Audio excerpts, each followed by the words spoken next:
अस्सलाम वालेकुम नाज़रीन, कल्याण न्यूज़ टीवी सां मां आहियां रहीम बख्श पंवर। सबका पहिरीं नज़र विझंदासीं अॼु जी अहम ख़बरुनि ते।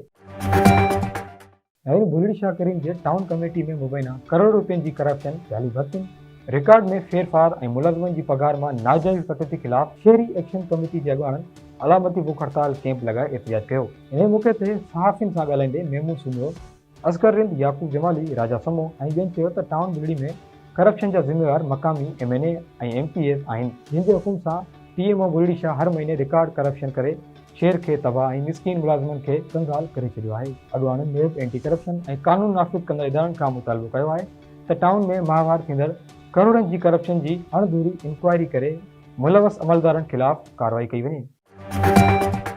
लाड़काना में म्यूनिसिपल स्टेडियम में 27 नवंबर ते थींदड़ अज़ीम उशान शहीद इस्लाम क़ौमी कॉन्फ्रेंस खे कामयाब बणाइण लाइ तयारियूं ज़ोर शोर सां जारी आहिनि। जमियत उलमा इस्लाम सिंध जे सेक्रेटरी जनरल मौलाना राशिद महमूद सुमरो ऐं मौलाना नासिर महमूद सुमरो मीडिया सां ॻाल्हाईंदे चयो त 27 नवंबर ते लाड़काने में शहीद इस्लाम क़ौमी कॉन्फ्रेंस तारीख़ साल जमुन जी ज़मानत, अमन अमान ऐं मुल्की तरक़ी ऐं माशी ख़ुशहाली लाइ संग मील साबित थींदी। हिन वधीक चयो त अॻूणो चीफ जस्टिस साकिब निसार जी मुबैना ITO ऐं राना शमीम जी हल्फ़नामी वारी बयान जी वज़ाहत जजनि ऐं अदलिया खे करणु घुरिजे। अहिड़ा इंकशाफ़ात अदलिया जी आज़ादी ऐं कानून जी हुक्मरानी ते सवालिया निशान आहे। हिन वधीक चयो त 27 नवंबर ते थींदड़ कॉन्फ्रेंस में मौलाना फज़लुर रहमान समेत मुल्क जी सियासी, मज़हबी ऐं क़ौम परस्त जमातुनि जा क़ाइदीन शिरकत कंदा।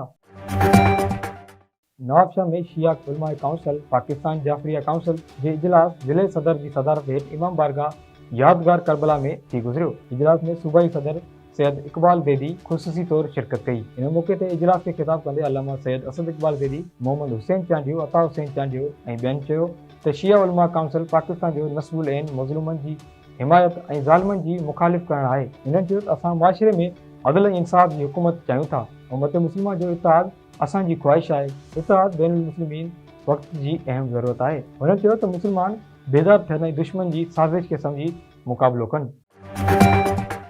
मातली वेझो ॻोठ ईसा जोड़ियो में गवर्नमेंट बॉयज़ प्राइमरी स्कूल में सिंध प्रेस क्लब मातली ऐं स्कूल जे उस्तादनि शागिर्दनि पारां वॾे जोश ज़ब्ज़ सां सक़ाफ़ती ॾियारो मल्हायो वियो।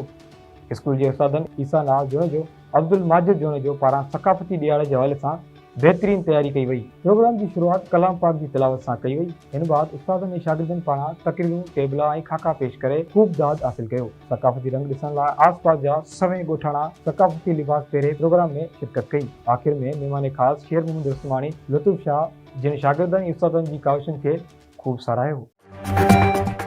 लाड़काना जी दहशतगर्दी जी अंत वारे ख़ासि अदालत में हथियारबंदनि जी फायरिंग गोली लॻण सबबि डड़े मोहल्ले जो रहवासी बादशाह अहमदानी ज़ख़्मी थी पियो, जंहिंखे इलाइक़े वासियुनि ज़ख़्मी हालत में खणी चांडका अस्पताल जे इमरजेंसी वार्ड मुंतक़िल कयो वियो, जिते ज़ख़्मी जो इलाज जारी आहे। वाक़े खां पोइ हथियारबंद फरार थी विया आहिनि। पुलिस मूजिबि ज़ख़्मी थियल पुलिस ऑफिसर सुफेल अहमदानी जो भाउ आहे, जंहिं जो भाउ बाबर खे कुझु अरसो अॻु क़तल कयो वियो हो। जंहिं केस में संदो बादशाह फरियादी आहे। अॼु पेशी ते जवाबदार धुर जी हथियारबंद फायरिंग करे खेसि ज़ख़्मी कयो आहे, जंहिं तालुक़ खरूस बिरादरी सां आहे। पर वाक़े खां पोइ वकील बिरादरी सेशन कोर्ट में सिक्योरिटी हुअण बावजूदि वाक़े ते ॻणिती ज़ाहिर कई आहे।